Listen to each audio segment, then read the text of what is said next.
Hi, everyone. Thank you for joining us today. My name is Gil Rogers. I'm the Executive Vice President here at Platform Q Education.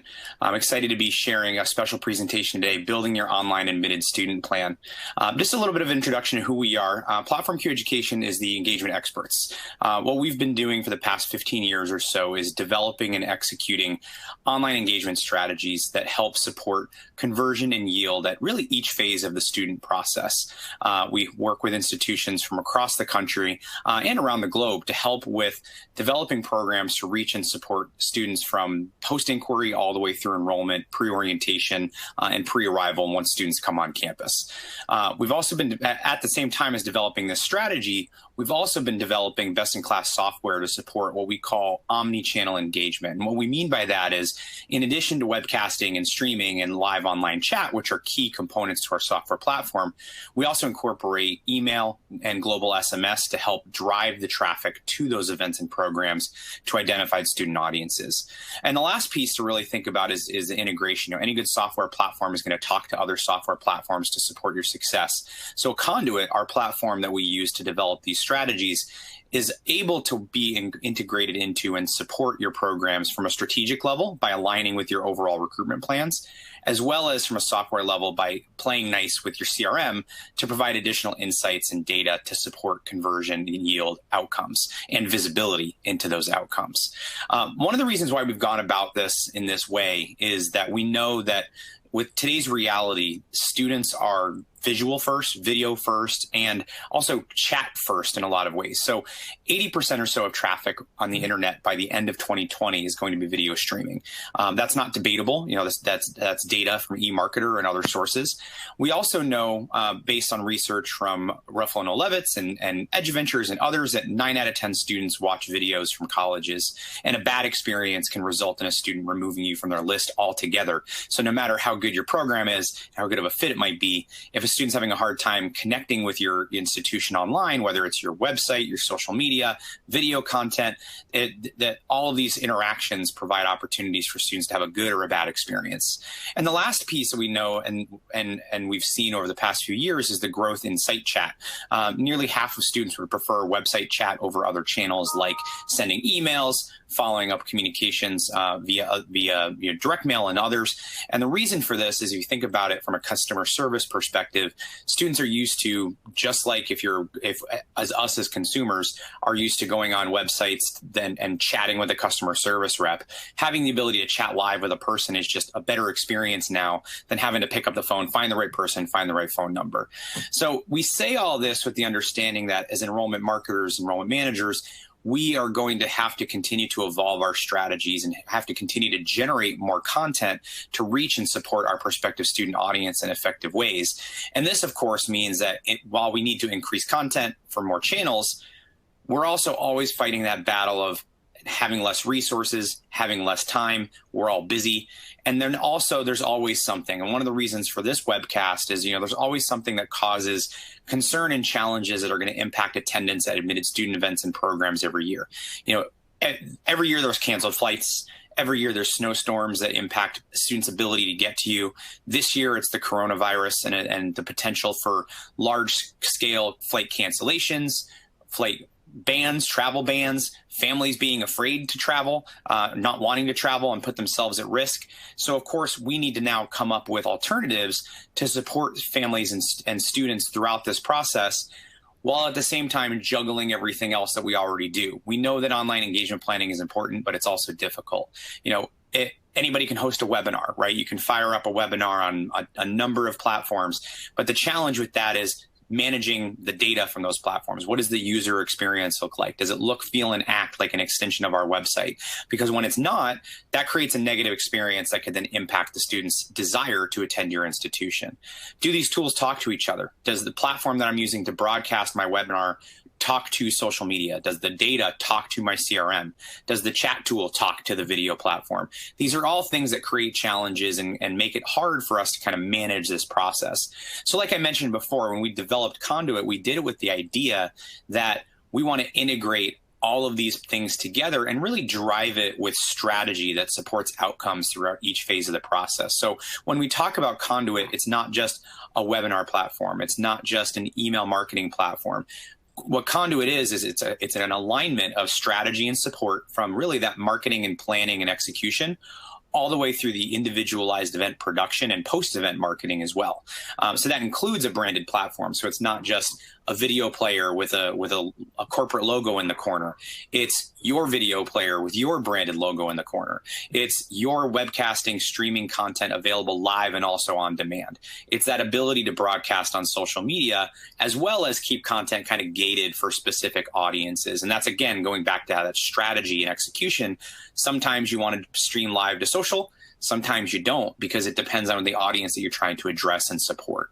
So when we're talking now this time of year, and again, one of the reasons why we put together this presentation for today is, given the situation that we're in with the coronavirus causing a lot of institutions to have challenges and or planning for challenges, we don't want to be alarmist. We don't want to be overreacting to the situation that's at hand, but we also want to be realistic and know that we need to have a plan in place, right? Just like you have plans for rain on commencement day. If you have an outdoor venue, you've got a backup plan just in case there's rain.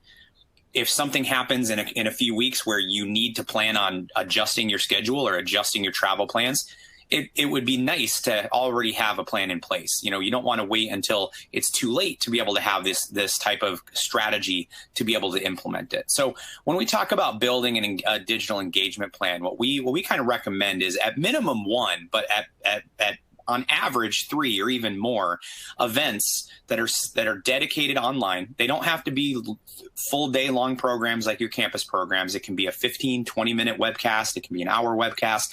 Again, our team can help to drive that strategy.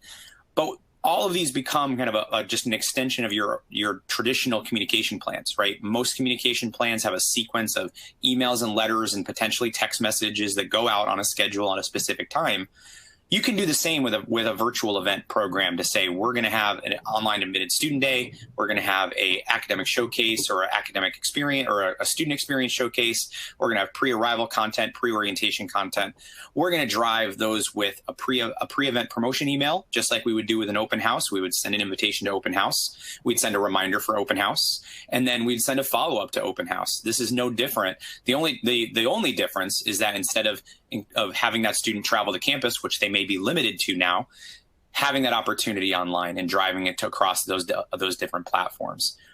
When Platform Q Education develops these plans and strategies, our team does all the heavy lifting when it comes to developing your promotion campaigns for each of these programs. We have examples here of a pre-event with a save the date, a day of reminder, and on-demand promotion. The benefit of this format and working with our team is that we do all of the work with respect to embedding things like Q tokens. And what a Q token is the ability is a unique identifier that allows a student to be able to access your platform without registering or having to download an app or having to download a plugin.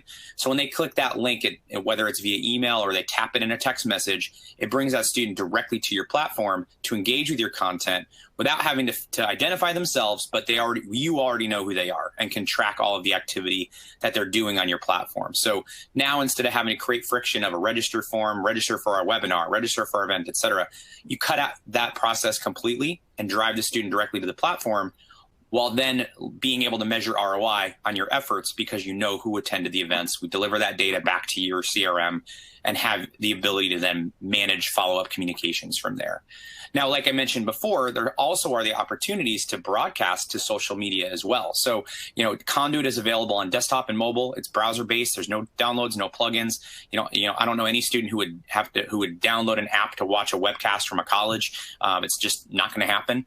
So we've developed that with the idea that it's available on any device, any platform, and also any social network. So if you want to produce content that's for broader visibility, let's say we're talking about an online open house that you want to broadcast for juniors, but you also want parents and guidance counselors and anybody else that wants to engage with your brand, you can simulcast to Facebook Live, YouTube Live, Twitter via Periscope, all on the Conduit platform without having to do any additional work. So you get all the tracking and all the analytics that come with the Conduit piece, and then you get the broader visibility to that anonymous web traffic that you might be trying to capture and support, right? So then those students have the opportunity to engage with that content and then potentially come back via other channels, or you can encourage them to register on your platform to identify them.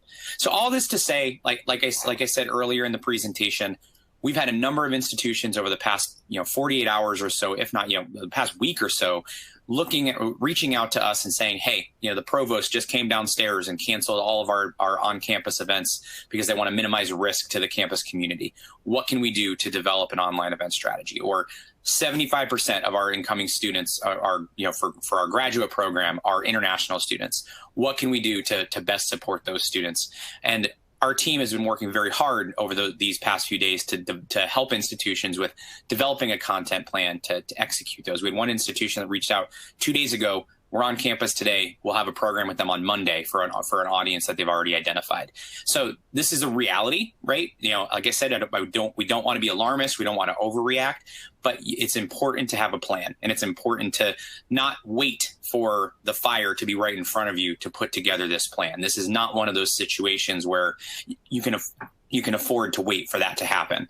So, just to give you some examples, we've, the nice thing about many of our institutions is they were already planning online admitted student programs before anything happened with the coronavirus or weather or anything, right? Good example here is Syracuse University. They had planned an early decision admitted student session. They also have an information session for their School of Management, international student panel scheduled for March. So there's already these wheels were already in motion for institutions that had been working with us and partnering with us for a while. You see here, Stony Brook University focused on location, parent events, next steps for admitted students. They already have a plan for preparing for orientation, which they can, of course, adapt and evolve based on what the situation looks like coming up in June.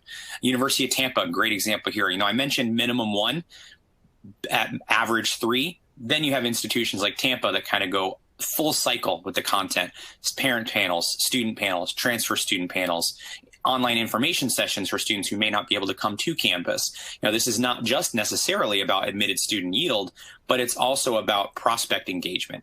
If your staff isn't able to fly to a regional college fair that they normally go to, or if your team is not going to be on the road as much, going to college fairs in throughout your recruitment territories, what type of content are you putting together that you can leverage your search lists, leverage your online inquiries to say, hey, instead of going out to XYZ college fair that I have to hop on a plane, spend 3 days out of the office, I'm going to market to the students in that area that we've already identified, whether it's with NRCCUA or with College Board or whatever.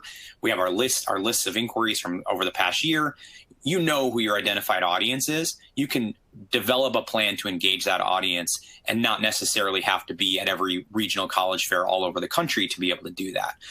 Final example, Western Connecticut, you see here, they've been running programs throughout the year, things on like financial aid, pre-arrival content for spring enrollment, and also things, for admitted students. Again, they have a plan and they already had a plan in place, but we're actively speaking with institutions every day about adding new programs as well. We had a school, I was just on a call earlier today where they are building a backup plan in case their admitted student program in May gets canceled.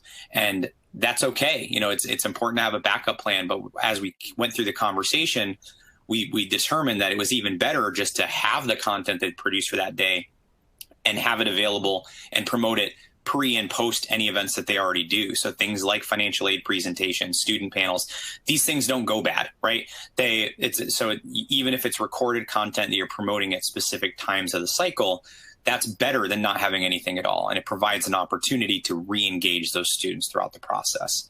So hopefully this has been helpful. If we can help and support in any way, I encourage you to reach out. We can get started. Like I mentioned, we had a client earlier this week that we were speaking with. We're going to be running a program for them on Monday next week. The beauty of an online platform is it can get ramped up very quickly. And as long as we have the right audience and the ability to market to the audience in an effective time frame, we can develop and execute a very robust strategy in support of your team. So please feel free to reach out, check out the other content on our platform. I encourage you to check out past presentations that might be helpful for other audiences. I know we have some stuff about Gen X and millennial recruitment and 2020 demand gen and other programs. So click around, check it out. And if I can be of any support, you have my email address there. Feel free to reach out. I'm happy to support. Thanks so much and have a great day.